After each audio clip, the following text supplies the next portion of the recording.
Всем привет, меня зовут Юлия Гендина, вы находитесь на моем канале, который посвящен интерьерному вязанию. И сегодня мы с вами поговорим про волшебство диагональной мозаики. В чем состоит это волшебство, что такое диагональная мозаика и что из нее можно интересного поделать. Итак, я для вас вчера специально связала несколько образцов, чтобы сегодня наглядно показать всю прелесть этого способа вязания.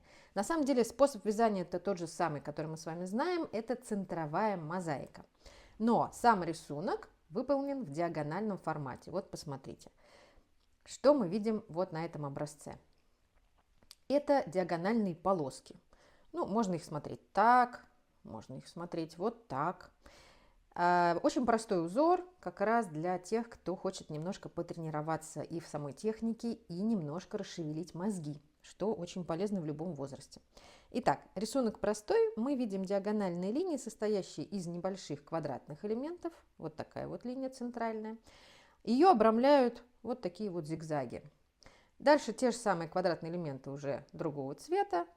И опять полоски зигзагов. Вот, собственно, и все. Что же в этом волшебного, спросите меня вы. Сейчас я вам покажу. Во-первых, такой диагональный узор – это уже очень красиво само по себе. И для подставок, и для пледов, и для подушек, для чего угодно.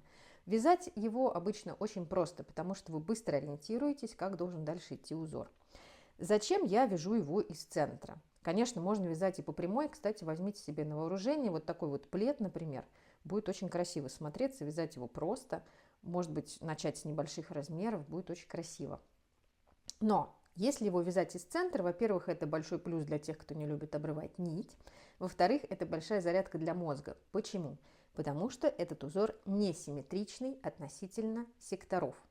Я с вами уже про это говорила, что центровая мозаика бывает попроще. Это когда вы делите квадрат на 4 сектора. Этот, левый, нижний и правый. И во всех этих секторах рисунок одинаковый. Тогда мы обычно, когда смотрим на схему, вяжем только по первому сектору. То есть мы все время повторяем в каждом ряду ряды только первого сектора, имея в виду, что рисунок просто будет вот так вот повторяться на все стороны. Но если в данном случае мы бы повторяли все время рисунок первого сектора, то никакой диагонали у нас бы в итоговом квадрате не получилось. Как раз потому, что рисунок несимметричен относительно секторов. Поэтому здесь, в данном случае, мы с вами вяжем сначала, да, там в первом ряду, например, сначала по схеме этого сектора верхнего, потом мы должны этот ряд продолжить уже во втором секторе по своей части схемы. То есть мы как бы должны схему повернуть и продолжить вязать по схеме уже вот этого сектора. Ну, здесь у нас все-таки не самый сложный вариант. Здесь верхний сектор симметричен нижнему, левый сектор симметричен правому. То есть нам на схеме всегда надо будет смотреть петли первого сектора схемы и второго.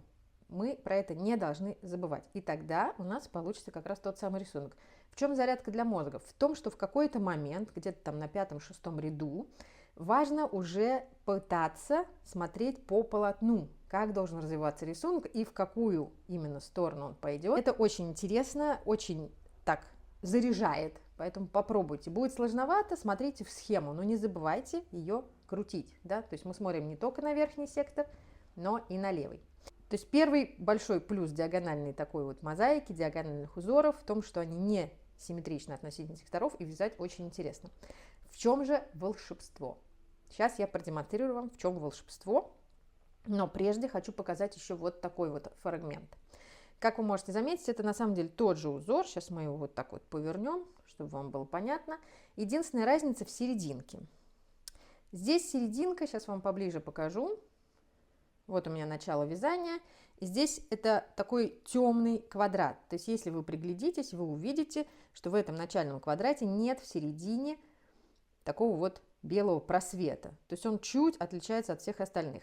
Ну, это сейчас будет маленькое отступление для перфекционистов. Возможно, для вас покажется, что это не очень хорошо, что вот этот начальный квадратный элемент такой вот закрашенный без вот этого белого отверстия. По мне так красота и все прекрасно, но если вас это смущает, да, сразу объясню, почему так получилось, потому что это начальное кольцо, и в него провязано 8 столбиков без накида, там неоткуда взяться белому цвету, если бы только мы не вязали тем первым классическим способом, которым я раньше вязала, с галками в углах. Но он здесь не подойдет мне, потому что мне нужны очень четкие углы. Так вот, вот здесь вот другой вариант. Здесь уже эти квадраты больше похожи на остальные, потому что в них есть этот белый просвет. Как это получилось? Я тут начала с кольца белого цвета, а серым цветом опустила в центр прям волшебного кольца, видите, вот эти по схеме 4 столбика. И получился вот такой эффект. Сразу скажу, что центровая мозаика и провязывание прямых углов есть в одном из моих недавних видео.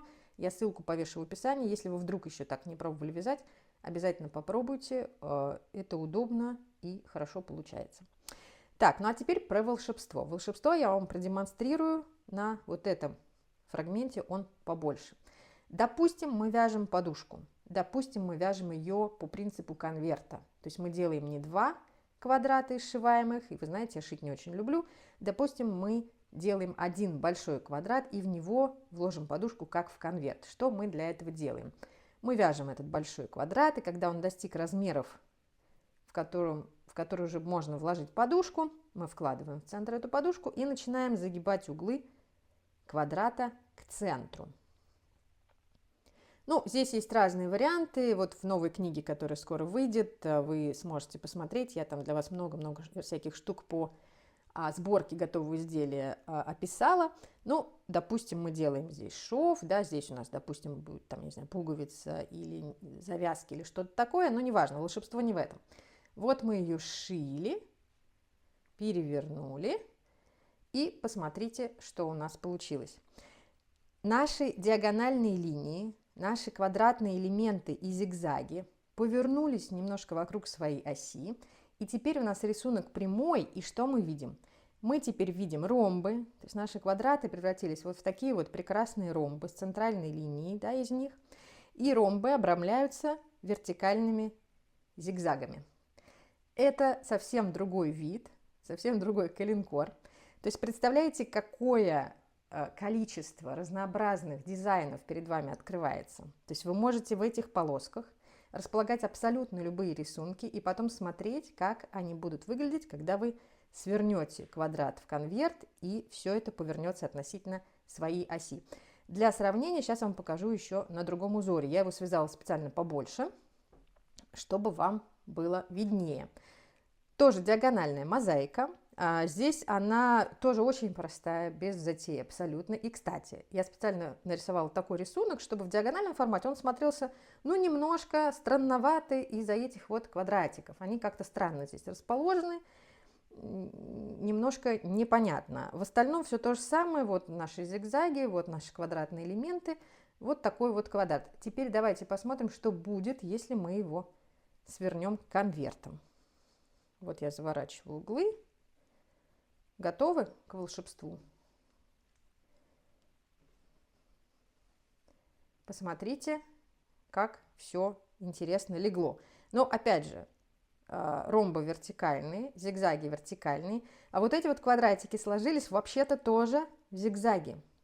То есть в шахматном порядке они сами перевернулись, теперь это маленькие ромбики, и они сложились в шахматном порядке на белом фоне, и получилась вот такая вот прикольная картинка. Похожа на советские обои, мне кажется, немножко. Опять же, чем больше у вас этих диагональных полосок будет, тем больше они потом в вертикальном положении войдут уже в готовую подушку. Красота, красота.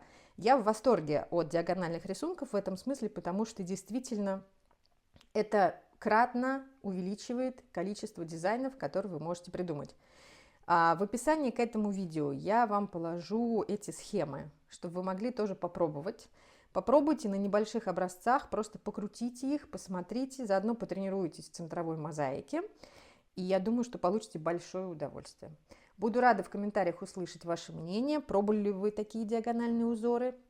Что вы хотели бы вязать таким образом?